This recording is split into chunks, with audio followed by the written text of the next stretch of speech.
ururkan dadka maqalka la ayaa aasaasan muddo 6 sano ah loona aasaasay inay dadka maqalka la helaan xuquuqo siman iyo ka qaybgalka fursadaha waxbarashada ka qaybgalka qaybaha kala duwan ee horumarka. Ururkan ayaa ugu shaqeeya si samafal ah dadka baahiyaha gaarka qaba iyagoo muddooyinkii la soo dhaafay dhalinyarada xubnaha ka ah ururkani ay fursad u heleen waxbarasho bilaasha oo ay ka mid yihiin barashada luqadda Ingiriiska, kombiyuutarka. Ururkan ay ku midaysan yihiin dadka maqalka la oo ay ku jiraan xubnaha weena ayaa waxqabadka ay sameeyeen kan haween ahaan ay ka mid tahay caawinta dumarka danyarta ah iyo ku dadaalista kuna dhiirigelinta dhalinta da'da yar ee maqalka la inay wax bartaan bulshadana wax ku soo kordhiyaan iyagoo qorshahooda mustaqbalka dhowna uu ka mid yahay booqashada dhammaanba gobolada deegaanka si ay u soo dhiirigeliyaan dadka maqalka la waxayna fariin cod dheer ah ku direen in laga qaybgeliyo fursadaha shaqo abuurka oo dhammaanba fursadahan ayna nasiib u yeelan in laga qaybgeliyo anaga nin soo abaabul anaga ayaa isxil qaamnay oo ma aragtay hawshan bilownay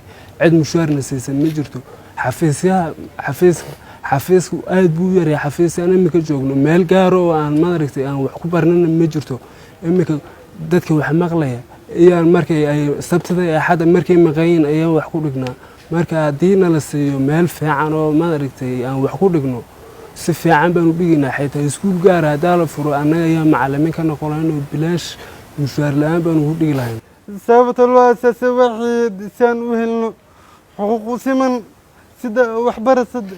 isboortiga iyo shaqaaleynta iyo caafimaadka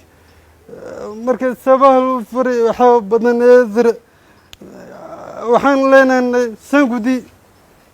iyo 100 xubin xafiiskeenna wuxuu furay ilaa 6 sano aan ururka ka tirsanahay waxyaaba dhibaatooyinka waxa kamid ah ardayda maqalka dhiman haysta waxa ka kow macallimiintu waa macallimiin aan aqoon u lahayn luqadda gacanta oo meel kale laga keenay waxa jira dad badan oo Soomaali oo luqadda yaqaan oo aan fursadaha la siin marka ardayda waxa weeyaan dhibaatadu ardayda iyo macallinku isma fahmayaan macallinaana luqadda si fiican aan u garanayn marka loo keeno ardayga isma fahmayaan